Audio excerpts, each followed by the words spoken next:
Hey everybody, look who's over here. It's Jennifer. She's back by popular demand.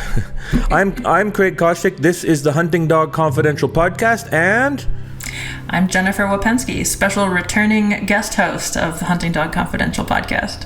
Well, it's sure great to have you back, Jennifer. I can't tell you how many texts and emails I got from people who missed your velvet tones, your wit, and gentle nature around here. I've been on a couple of rants on some episodes here, and I'm going to go on a rant today too, so maybe you can help me, calm down a little bit.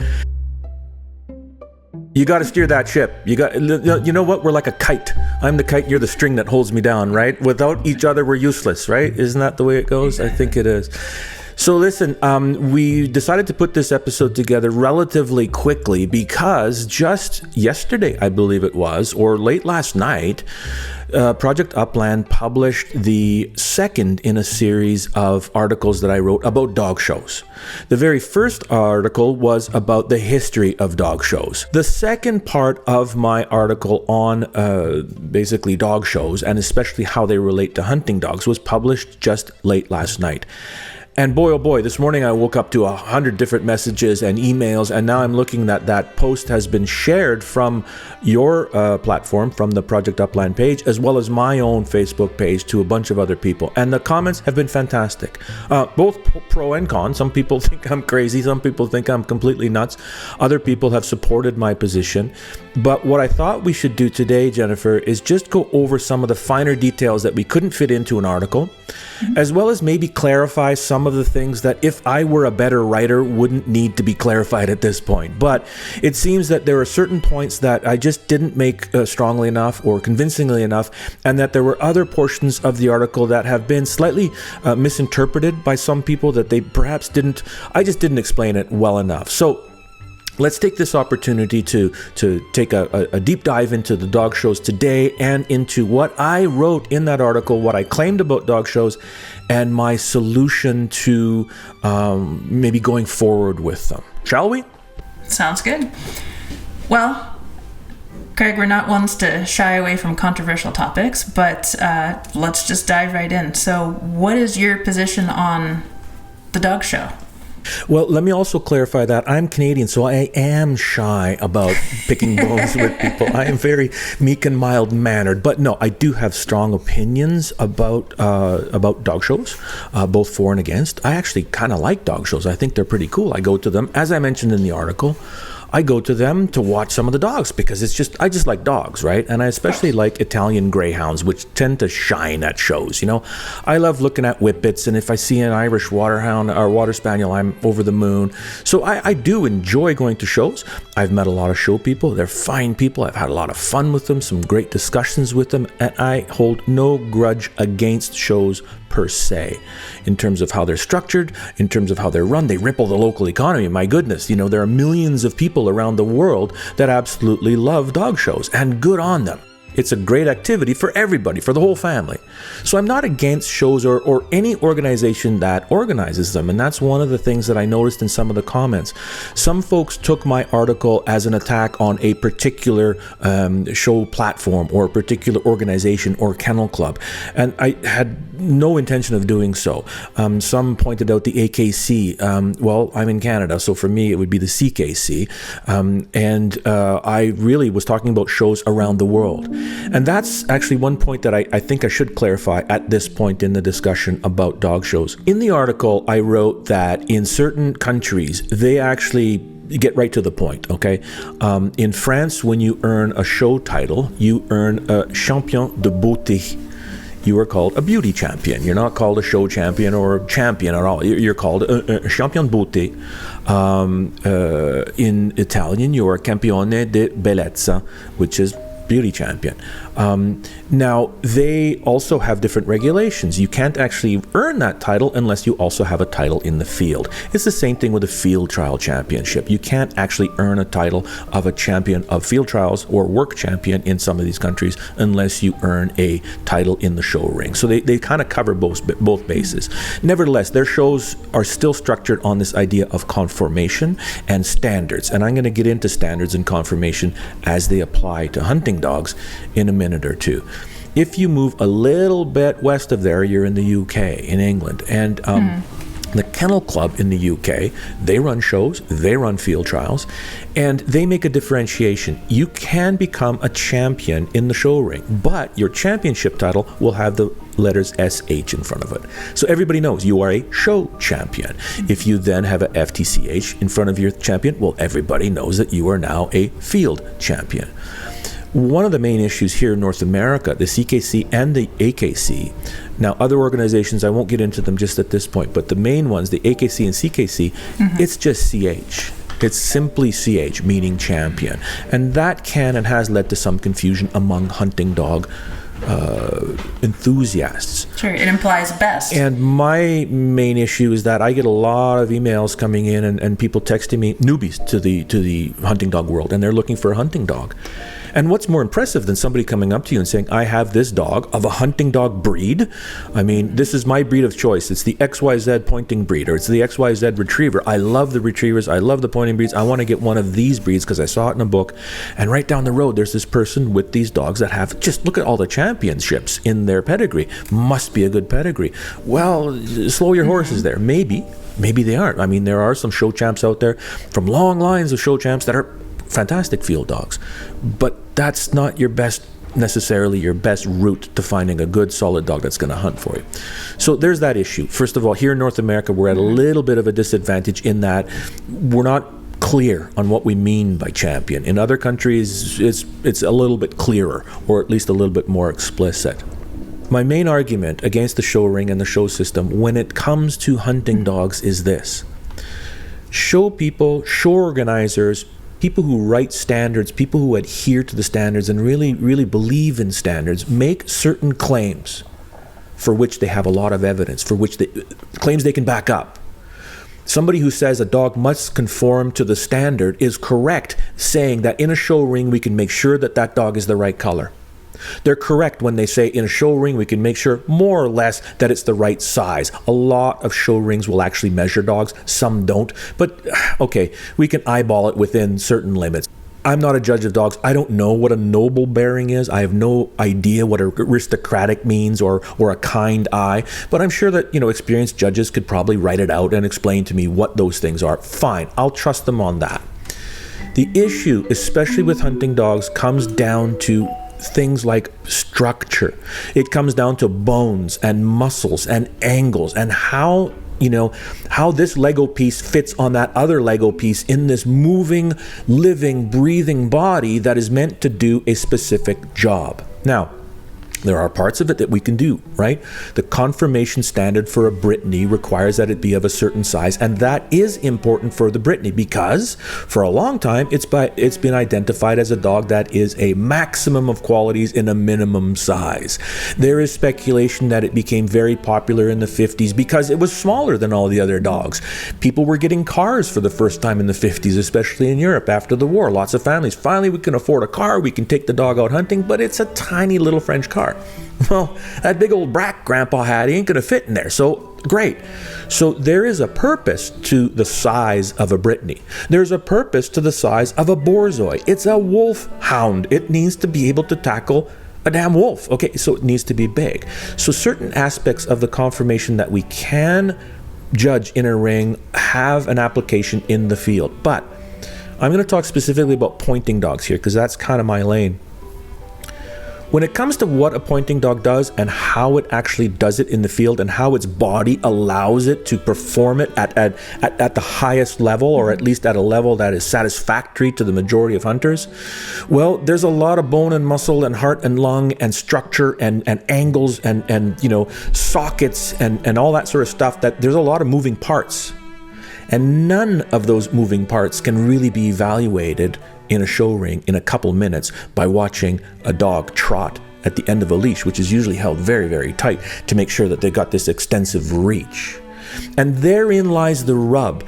Shows make all sorts of claims and they can back up a lot of them, but that one claim that says, I don't need to run my dog in a field. I don't need to test it in the field. I don't need to see for 15 generations my dog gallop, or any dog in its pedigree gallop, for an extended period of time, hours, over rough terrain, day after day after. I don't need to see that. Why? Because judges have watched those dogs trot there and back in the ring and said, yep, it's structurally fine.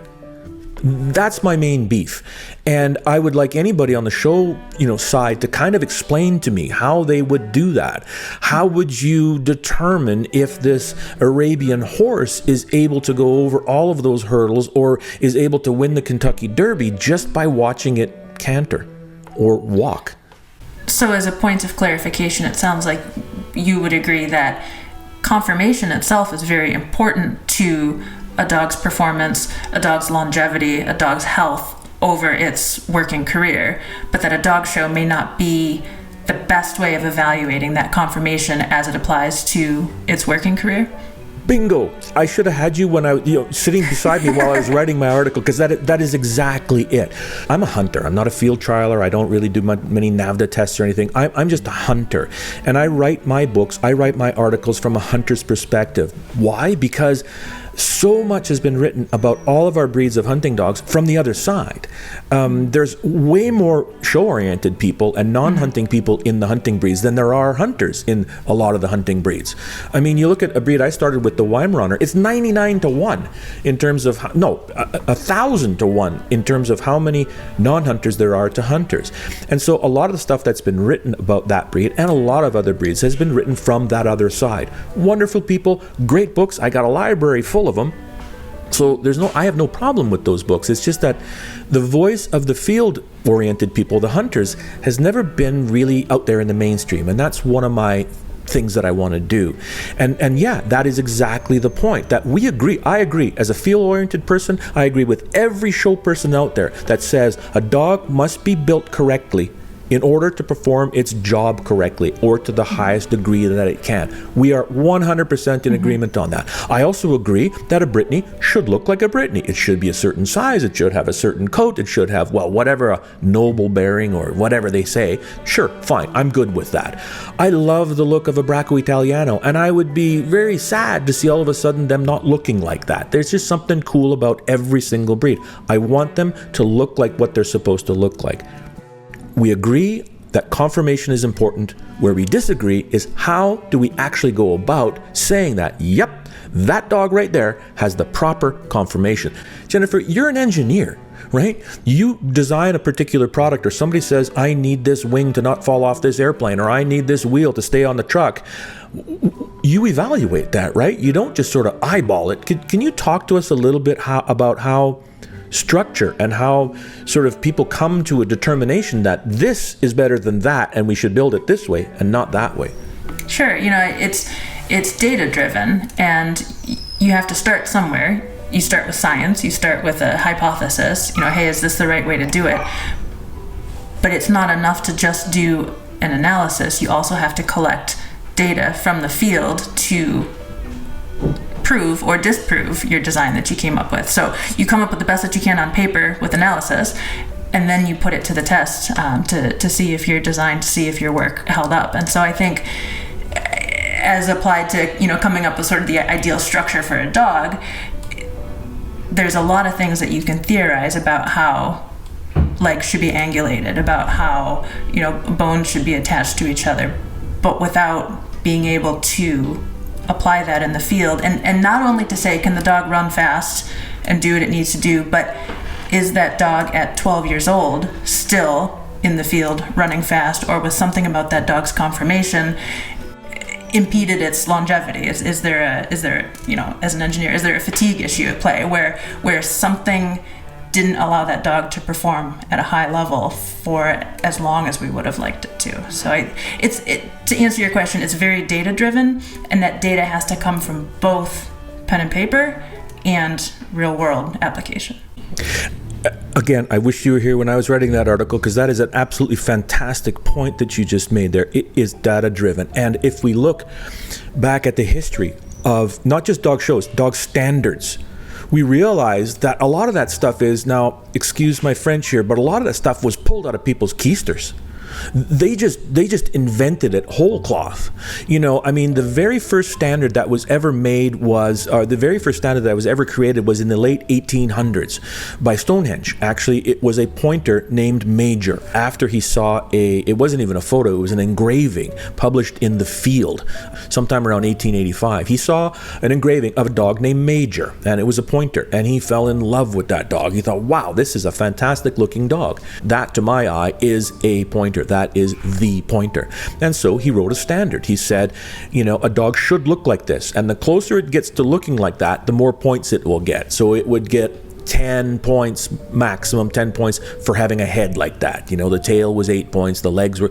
He basically took the dog apart by chunks and gave a rating for each part. But all of those ratings were based on Major. They weren't based on anybody going, oh my God, it should have a slope of this or an angle of that, or the legs should be this way, it should be this height. It was a dog he saw in a paper that he liked, and he said, there you go, that's the pointer. Now, obviously the standard has been changed a number of times over the years, but all standards basically trace back to that same idea. Here in the mind of somebody or in some committee is the ideal look of this particular dog. If you went back to Brittany and looked at all the spaniels, you go back to Brittany in 1899 or even 1900, let's say 5-6 years before the first Brittany was ever showed in a show, and you went to every village in Brittany and gathered up 2 spaniels from Brittany, they were all Brittany spaniels. They were all, by definition, Brittany spaniels. But if you looked at them, there would be a lot of variation.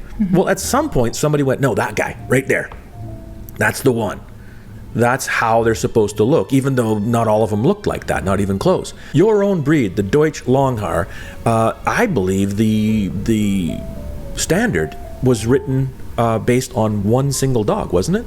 Yeah, and I was going to ask you about that, how that varies between the breeds, because it's one thing to have a dog that really existed, that everybody agrees is not only looking, but also performing in the way that they want it to sit around with notebooks and jot down, okay, how do we describe this dog, versus a theoretical fantasy of what the perfect dog would be. So yeah, for the Deutsch Langhaar, it was one particular dog that was used, but that's different for other breeds, right? It is. It varies. Sometimes it was by committee. Sometimes it evolved over time. Breed standards would get changed. Colors would be dropped. Colors would be accepted. Certain breeds, they've, increased and decreased in size over the years. It's very arbitrary and sort of subjective. But and I don't really have an issue with that. If a group of people agree that this particular dog should look this way, well, that's how the dog was invented, or the breed was invented in the first place. I've said over and over, dogs are basically a shared idea. People get together and they all agree on one idea, and there you go.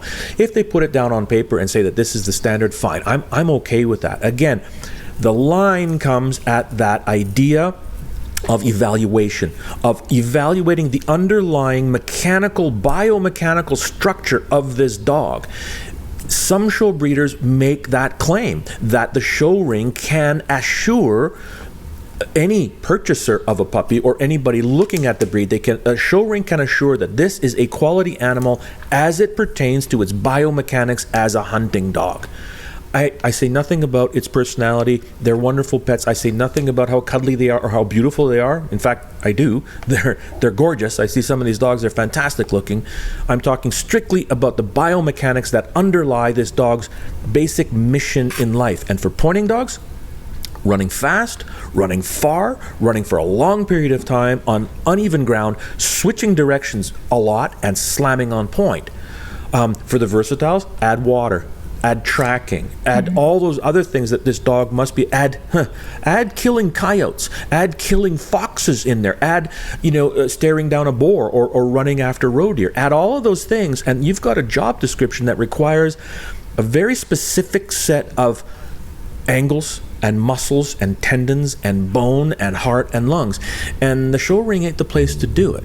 But let's circle back real quick. I want to talk a little bit more about this idea of evaluating structure. As an engineer, you said you would test it. You would actually line things up, and you would test them in the early stages, right? You would test this product as it comes out. You call it the product 1.0, the beta product, and you would put it out there. You'd get feedback from all of the users of that product, and they would go, man, we need to change this, that, the other thing. You would take that feedback. You'd take data from them. You say data, don't you?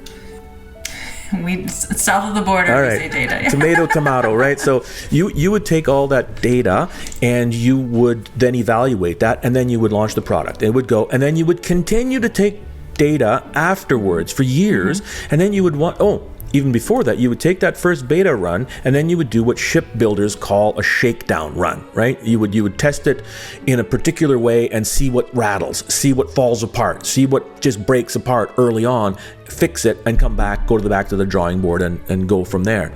And then, as you say, later on, you would test it again. You take a look at 8, 9, 10 years old. In your breed, they evaluate dogs for form and function early. 18 months or 2 years max or something like that, right? But do they go back later on? In a formal capacity, no. And so I think that's something that is incumbent on breeders to be realistic about how their own personal dogs have performed over their lifetime. And I think performance is one. I think temperament is another as well. It's something where we're pushing dogs to excel early on. We do their VJP, their HCP before they're under 2 years of age, and they do their breed show. They have a temperament evaluation then, and then we sign it off. We stamp it, and we say this dog is suitable for breeding. It is important to watch that dog over the next several years. If I'm going to breed a litter and I'm looking for a stud dog, I'm very interested in not only how was he rated at 18 months old, but what's he like now? How is he with other male dogs? How is he performing in the field? How's his health? Because that longevity is just as important too. And in a system that's really only officially looking at them early until they make the grade and then they're good, I think it's important to continue to monitor your breeding population to make sure you are still selecting for things that may occur outside of the official evaluation window. Right. And so we've got this idea that dogs need to be evaluated, and in your organization they do evaluate them in the field, and they evaluate them in a quote-unquote show ring. It's not really a show ring as we know. It's not a competitive event. It's a ring where the dogs are given a rating in terms of how close they conform to the standard, and that standard is really based on the performance of the dog. And they do take measurements. They actually pull the wicket out, don't they? Actually measure each one of the dogs, and all of those are put in a permanent record. All of those measurements, all of those observations of judges, and by the way, all of those judges are field judges, right? Right. Yeah. You in the German system, in the German hunting dog system, you cannot become a breed show judge unless you are first a performance judge. So the expectation is that you've done your training and you've gained your experience and you've seen all these dogs performing in the field. Then you can take it to the next level to begin to evaluate their conformation. And it's very much applied in the same way that the hunt tests are, where, like you said, they're evaluated against a standard, they're given a rating, and different breeds do it differently. For the Deutsch Langhaar, they get a rating in form, type, and hair. So how is the dog's structure as a dog? Is it put together correctly? Do we like the way that it moves? That's the form. The type is, does it look like we think a Deutsch Langhaar should look? And that's where you get those things like a noble head, or these kind of more subjective things where people say you know it when you see it. So does it look like a dog should look? That's its form. Does it look like we think a Deutsch Langhaar should look? That's its type. And then the hair is a third evaluation. And each of those is graded on a scale. You're given a rating, and you have to, it's like good, very good, excellent, or sufficient or insufficient. And so you have to be good or better in each of those three categories in order to get a passing breed show score. But at the end of the show, they have a medal they'll hand out to the one that they say is the most beautiful dog, because somebody wants to win, of course, but the event itself is not competitive, and you're just looking for that dog's rating against the standard. Yeah, why not? I mean, it sounds like an ideal situation in that you do have that fun, and that you get a trophy and everybody's out there in their finest dresses or suits, and they're walking around, and that it's cool, man. I mean, that's we're in hunting clothes, but yeah. But fancy hunting clothes. I need to point out that Germans have really fancy hunting clothes. Oh my goodness, we were at a breed test and a breed show in Austria, and some of the outfits that these people were wearing were unbelievable. They were definitely green and definitely hunting stuff, but they were really nice. The next day we thought, well, we should buy some of that stuff for ourselves. Have you seen the prices of some of those things? Oh yeah, you just mortgage a house, But so here's something that I always found a little bit curious, right? if you imagine any diagram of any dog conformation standard, okay, so let's just imagine the pointer. You pull up the modern pointer standard, and a lot of countries will have a diagram. The Italian pointer club and the French pointer club, they have a diagram that is, oh my God, it's labeled to, I mean, it's in such detail. Every angle, like including the angle of the nose and the nostrils, and everything is labeled on this dog. It's just this, it looks like an engineering diagram, like a blueprint, right? But if you look at just the most basic one, you're going to find this. If you take a look at the view of the dog from the front, you will see, or from the back, it just shows its butt, but it also shows its legs, its rear legs, or if you look at the front, you're seeing its face on, nose, eyes, and you see the front legs. And in all of these standards, what I've noticed is that those legs are straight, or plumb, as we say. Is that the correct term? I hope I'm using the right term. They're plumb. Basically, they just go straight down, and they're parallel to each other. There's no bowing out or in at the elbows, or there's no bowing out or in at the hocks on the actual dog. They're straight, because I don't know, straight looks good and straight is easy to evaluate. But also, it is assumed, and here's my problem with the shows: it is assumed that straight is the best for a dog that gallops, and for a dog that gallops for a long period of time over uneven ground. Now, I've never read a peer-reviewed study of anybody who's taken 1,000 dogs and had them gallop, with machines and laser beams pointing at them, and determined that, oh, you know what? Straight is the best. A slight angle isn't good. A greater angle is even worse. Okay? Now, compare that to the fact that years ago, I was talking to a field trialer, and this is a well-known guy, 50 years in the field trial business with pointers. And I was asking him about certain things and the way his dogs looked and whatever, and I noticed that one of his dogs looked a little, I believe the term is cowhocked, is cowhocked where they kind of go in a little bit at the back legs kind of go in. Very slightly, but it was just sort of standing there walking around. I go, hey, look, your dog, is a little bit cowhocked. He goes, yeah, that one is, and the other one is, and that one is, and that one is. That one's not. He was pointing out that half of his dogs were kind of cowhocked, and he said, you know what? He says, I've noticed a lot of dogs in the winning circle are cowhocked. He says, and I know guys that actually prefer cowhocked dogs to other dogs.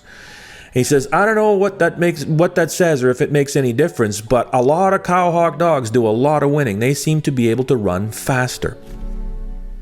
Okay, fine. This is the observation of a guy with 50 years and thousands of dogs and thousands of trials under his belt. But that's a little piece of data. It's anecdotal. It's just this one guy. Now compare that to the show conformation standard that says they must be straight. Okay, Engineer Jennifer, here's the argument. How do we figure out if straight is actually really good?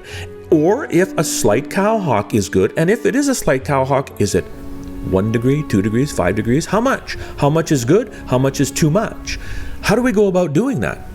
And what is good? What are you aiming for? Are you aiming for top speed? Are you aiming for most endurance? Or are you aiming for longevity over its lifespan? That's a lot of factors to isolate. Bingo. But so the answer to that question in the show ring and in standards is straight is good for all of them every way till Sunday. It's good for everything, every breed, all the time, anywhere, any case. And how do we know that? Because.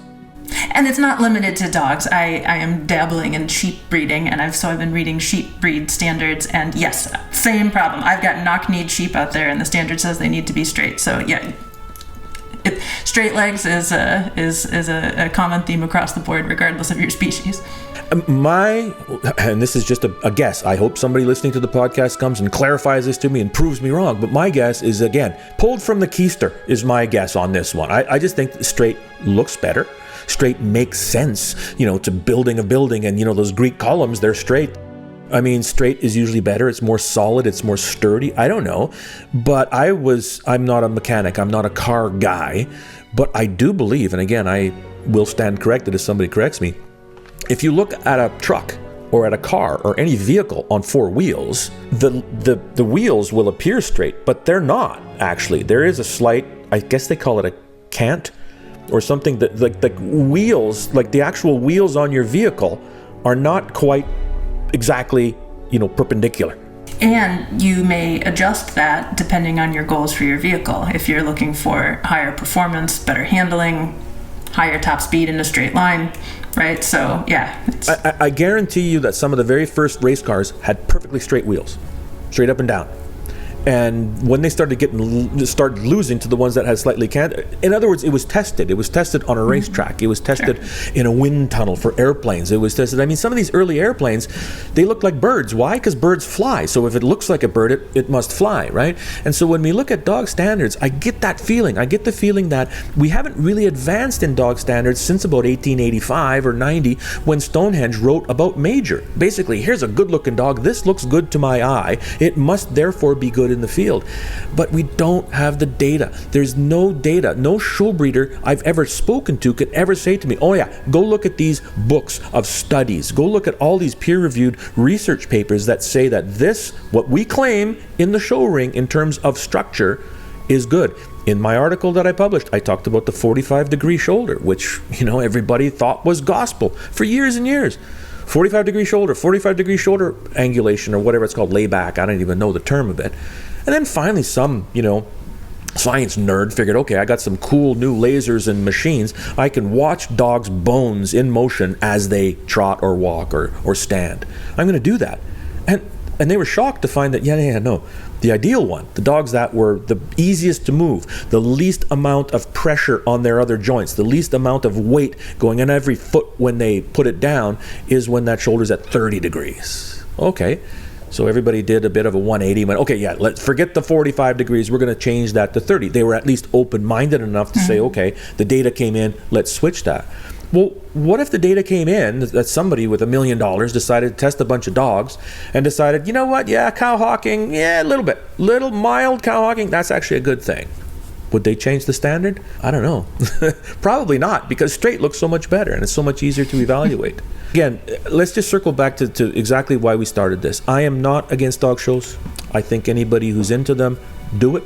I really admire those people who do dog shows and field trials. If that's your jam, just rock on, man, because that you're getting the best of both worlds. You are evaluating your dog in front of a very critical judge in a show ring, right color, right size, right shape, beautiful head, whatever it is. You're also putting it in front of some really experienced judges in the field who are going to go, that dog is good. It does what it's supposed to do in the way it's supposed to do it. But if you're not into competitions, like me, if you're into NAVDA or hunt tests, I just like seeing a bunch of dogs evaluated against the standard, like you do with your Deutsch Langhaar. I like seeing them I like seeing everybody at the end of the day with a big smile on their face because their dog got a great score. Fantastic. I don't like competitions. But in the field, I have a choice. I can go to NAVDA. I can have judges tell me what my dog is doing right, what it's doing wrong, give me a score. If I want any neutral judge or any qualified judge to evaluate my dog's conformation as to the standard, I have one choice: show ring. What if I don't like the show ring? What if I'm not into competitions? What if I have no clue how to trot around the thing, in a tuxedo around the ring, and have no taste for that? But I do want a judge to look at my dog and say, you know what? Yeah, your dog is the right color, and yeah, the shoulders are correct, or the eyes are the right color, or the head is the right shape, or any of those. The ears are the right length. Mm-hmm. I have no other choice. Mm-hmm. And that is the main point of my article. It was to propose this idea of an alternative, of a way or a structure that could be set up for any breeder of any hunting dog to have that dog evaluated by someone who knows what it's supposed to look like. Okay, I've got this dog, it's from this particular breed. Does it conform to the breed standard? And if so, is it a 1 out of 10? Is it a 9 out of 10? Is it a 10 out of 10? Please tell me. And also maybe tell me where it's deficient. Maybe the coat isn't quite the right shade. Okay, I'm going to look for another dog with a darker shade or a lighter shade. Maybe I can improve it that way. But as it stands right now, we have a show ring making claims they cannot prove, and we have a show ring that requires that anybody who participates in it must agree to being in a competitive environment where on one day they could win and on the next day they could lose. Simply by the opinion of a judge, and that there is no permanent record of why it lost or why it won. Some organizations, I should say, in Europe, maybe in England as well, I'm not sure. I believe some organizations in Europe and in England will actually have judges' comments after. They used to in the US, they used to in Canada. Mm. You can find old show catalogs where the judges' comments are there. So-and-so got, first prize because of XYZ, so-and-so got second because of this. And you can actually, I believe, maybe even solicit the advice or opinion of certain judges in certain cases here. I don't know. But wouldn't it be nice to have a permanent record of all of your dogs over generations as to what their score, quote unquote, was in the conformation evaluation, like you guys do for your breed? You could go back generations in your breed, right? And find out what their scores were. The ratings and the notes are recorded, and that becomes part of the dog's record. So yes, you can go back and say, hey, this line of dogs has always had a really strong top line, and we see that continuing through to future generations or something like that. So then let me ask you, I mean, you're perfectly happy with your organization, and you do all the stuff with the Deutsch Langhaar, and they've got their sort of system dialed in. Of the people that you know that are not within the breed, let's say that have other breeds, other hunters that you know, and other people you interact with, perhaps on the Project Upland platform, and people here, let me know in the comments as well. Do you know anybody, or would you, if you weren't in the Deutsch Langhaar, be interested in doing something like that as a breeder? If you weren't with the Deutsch Langhaar and you were with, let's say you had a different breed, let's say you had, Vizslas or Weimaraners or whatever it was, would you rather go to a show and have them, in a ring being evaluated by a show judge? Or would you like to have a venue whereby, on the 15th of the month, next month, there's going to be evaluation session at XYZ arena where I can bring my dog, and a guy who's been hunting over this breed for a million years, or the guy that's, a real expert in these three breeds, is going to go over my dog with a fine-tooth comb and tell me if it meets the breed standard. I think it's a great idea, and I think it's especially important to educate somebody who may be more of an amateur level, entry level, if you think that you want to get into breeding, because realistically, your average hunter, if you're just going to hunt with your dog, you're not changing the conformation. And so the only reason that you're wondering how does this conformation stack up is if you want to use that dog to produce future generations of dogs.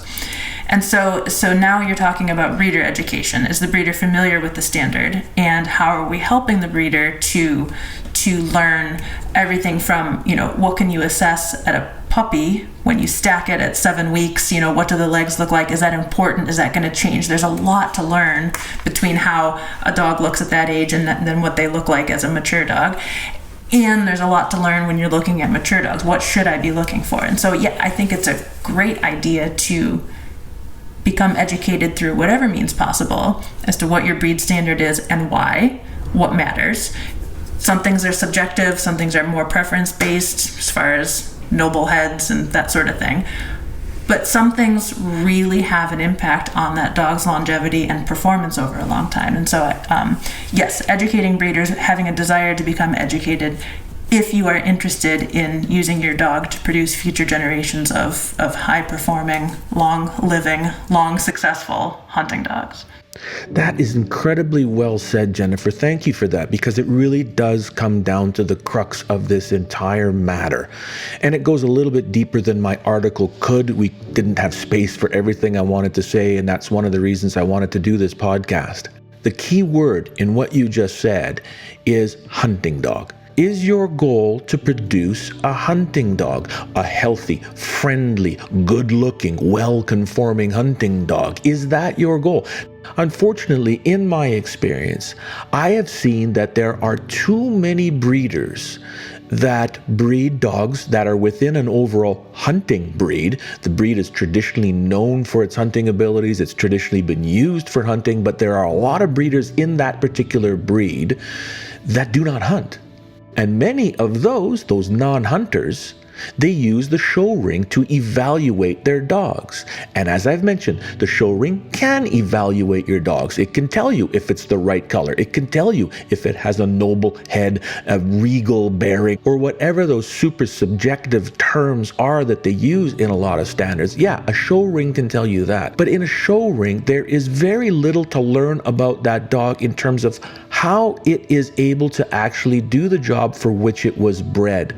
I've argued you that no matter how experienced you are as a judge or how well you can interpret a standard, if that standard itself and the notions within that standard are faulty to begin with.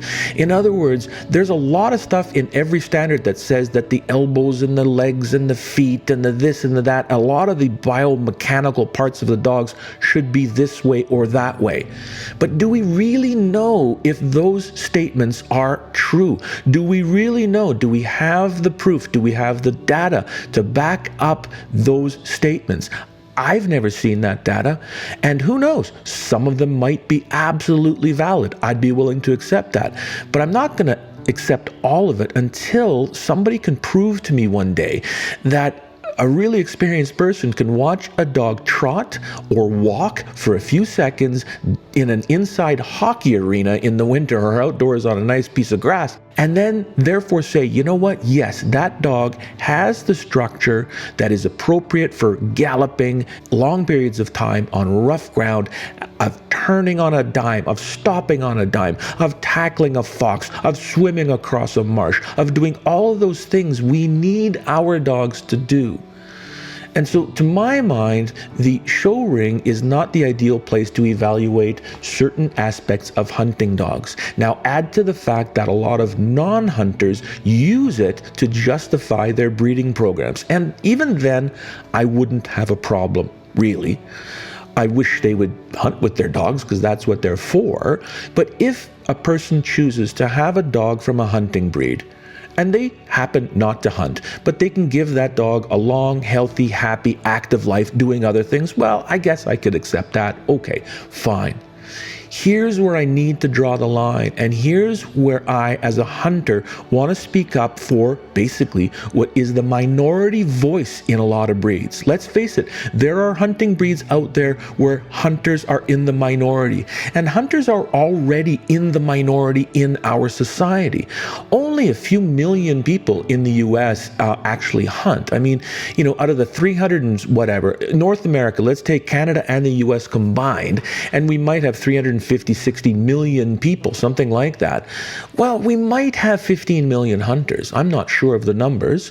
And fortunately, in certain segments, the numbers are growing because there are more women getting into hunting. Way to go, girls. But hunters are a minority voice in the general population, and in too many hunting breeds, we are the minority voice, even in a hunting breed. Yeah, and I could swallow all that. I could accept that. I'm a live and let live kind of guy. If that's what floats your boat, you want to have a hunting breed because you like whatever aspect of it, you don't happen to hunt, okay. But here is the red line, folks. And this is something that I really want to communicate to all of my friends in the show crowd, because I've known a lot of them, and they're all, to the person, wonderful people, and I admire all of them. But there are others that I don't know, fortunately, but I've seen and I've heard about that take it too far. And this is where they go too far. They have dogs from a hunting breed, and their line, and the line it comes from, and the line before that has never been tested in the field as a hunting dog for 20, 30, 40, 50, 60, 70, 100 years of zero proof of ability of those dogs. Yet they will claim, if a hunter calls them tomorrow and says, I'm really interested in a puppy, they're beautiful, I saw them in the brochure, I saw them in the ad in the magazine, I saw them online, I saw those wonderful pictures of them and the videos of the pups, I want a pup, I'm a hunter, I want one of those pups for the kids at home, it's going to be a great pet, but I'm a hunter, will they hunt? Too many non-hunting breeders, and many of those use the show ring to prove their dogs are champions. Too many of those will answer yes. They will say, you know what? Of course, it's a XYZ hunting breed. They've always been bred for hunting. It's so deeply rooted in the breed that of course they will hunt. Of course they will run. Of course they will point. Meanwhile, they have zero evidence that that is true. They've never seen them run, hunt, and point. They've never seen any of their ancestors run, hunt, and point. None of the breeders in generations prior to them had ever seen any of those dogs in those lines run, hunt, or point, or fetch, or swim.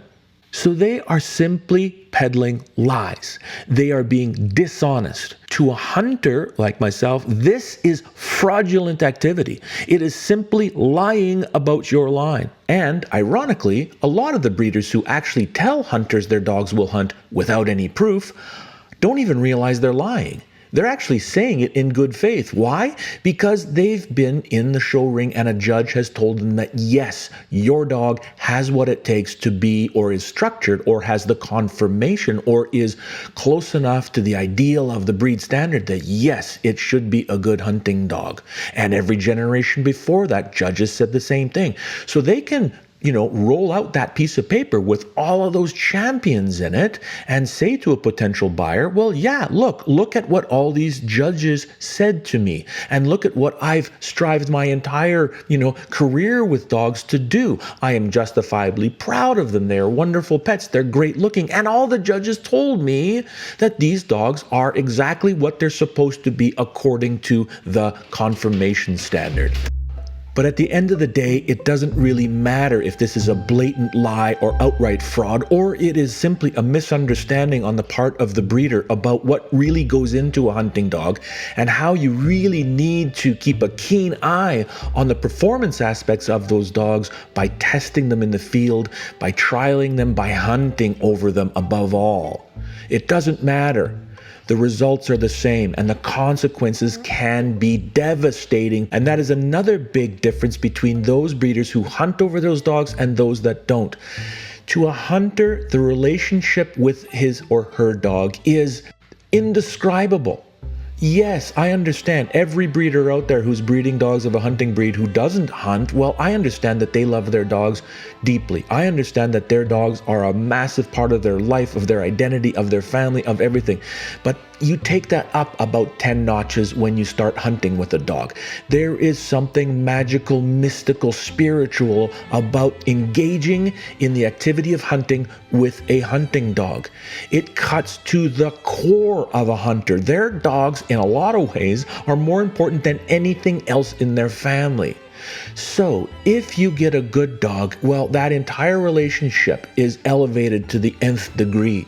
If you get a not so good dog, the consequences can be devastating. There is nothing worse for a hunter, for a hunter's heart, for a hunter's soul, to go out and realize one day that the dog he has and that he loves is not a good hunting dog. It happens time and time again.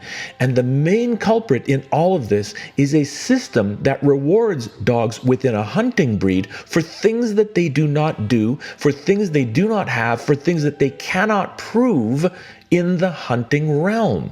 To a hunter, that is not good enough.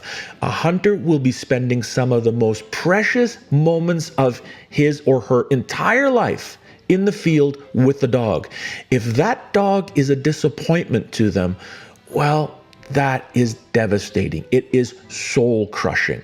So please, if you breed hunting dogs but do not yourself hunt and do not have any proof that your dogs will hunt and come from a line of dogs that do hunt, well, please be honest. Now, I have a friend who has some of the most beautiful show dogs you will ever want to see. They are of a hunting breed. And my friend, once in a great while, will get a call from a hunter. Normally, my friend sells the pups only to pet homes, show homes, companion animal homes, and is very proud of the dogs that they produce because they are wonderful dogs. I've been around them, and every single one was drop dead gorgeous and super nice dog as a pet. But as a hunting dog, I'd never seen one hunt. My friend had never seen one hunt, but every so often they will get a call from a hunter saying, "Oh, I would like one of your dogs. Are they nice with kids?" Yes, they are. Are they good looking? Yes, they are. Are they show champions? They certainly are. Let me show you the certificates. Do they hunt? The answer comes back, I don't know. They're perfectly honest about it. They don't know. There is a chance that, yeah, their dogs might hunt to a degree, to a point. But there's also a chance that, yeah, you know what, they're not really going to hunt. In other words, this breeder, who I know personally, is honest. And in fact, when they get these calls, they tell those people to contact me to help them hook up with a breeder that hunts with their dogs in that particular breed. But I admire that person greatly because not only do they produce fantastic pet dogs, but they're honest to hunters. When a hunter approaches them and asks them, they are honest. So to all the show breeders out there that are listening to this, first of all, I mean no harm. I mean to insult nobody. I want you to enjoy doing what you do, and I want you to enjoy your dogs, and I want your dogs to have a long, happy, healthy life. But please, for the sake of all of us, be honest. Be honest about the limits of what can be determined about a dog's biomechanics in a show ring, and above all, please be honest to any hunter who comes your way and is looking for a hunting dog. If you do not have solid evidence that that dog comes, or the pups that you're producing are coming from hunting dogs that have proven their worth in the field, either through field trials or hunt tests, or simply generation after generation of hunting with hardcore hunters who are ready to stand up and say, you betcha, that is a great hunting dog, and it comes from those hunting dogs that I've seen over the years. If you don't have that, if you don't have that knowledge, if you don't have that evidence, please tell that hunter, I don't know. Maybe they'll hunt, maybe they won't. But if you want to have a higher percentage of getting a dog that will hunt in the way you want it to hunt, then why don't you go seek that breeder over there? You probably know hunt-oriented, feel-oriented breeders in your breed. Are you referring hunters to them? I bet many of you are, but I also bet that some of you aren't. And therein lies the problem. That is my beef with the quote-unquote conformation only side, the side of any hunting breed that only focuses on the conformation of their dog. Now, in a future episode, I might want to go off on a rant and tell you what my beef is on the performance only side of hunting dogs. Everybody knows they're out there, and everybody has an opinion about these breeders who do nothing but evaluate the performance aspects of their dogs and forget about the conformation, i.e. color, noblehead, aristocratic bearing of their dogs. Any ending comments from you, Jennifer? What are your thoughts on dog shows? Have you ever been to one? I have been to a dog show, a very small local kennel club show, but I do enjoy watching like Westminster every year on TV. Although my beef is different. I yell at the TV like some people yell at football games when the announcer will give the whole history of the breed and everything that they were bred to do, and then everyone ends with, and now they make great family dogs. And nothing grinds my gears more than advocating that people take a breed completely out of the context that it was developed for and that all of its mental drive is honed for, and stick it on a couch in the living room and then wonder why their border collie has worn holes in the carpet. So my beef around, I think it comes from the same place of the total divorce that we have in North America of performance and conformation, and it comes from the same place, but a slightly different outcome, which is the total disregard in a lot of cases for the working mind and the purpose of the working breeds, and trying to sell them all as great family pets. Now, the other side of that, or the parallel to that, is when you get lines of dogs that have been bred for 50 generations and never have ever been evaluated for field performance. Mother Nature doesn't actually want our dogs to do what they do, all right? The point in our dogs is an artificially selected thing that we need to maintain. The run in our dogs is an artificially selected trait that we need to maintain. You take an 8-week-old English setter, put it down, it starts running like its ass is on fire. It has no clue why. It's because forever it's been bred for that. But Mother Nature doesn't want that. Running for no reason makes no sense in nature. Pointing forever and holding that point and never seizing an animal makes no sense. So the minute you let your foot off the gas pedal, the minute you stop selecting specifically for run, for the ability to, for desire to hunt, it starts going backwards. It's like rowing a canoe or paddling a canoe against the current. When you stop paddling, you don't stay still. You don't maintain your position. You will move backwards. So if you've got a dog breed that has been selected over centuries to do one particular thing by people who every generation make sure it's still there.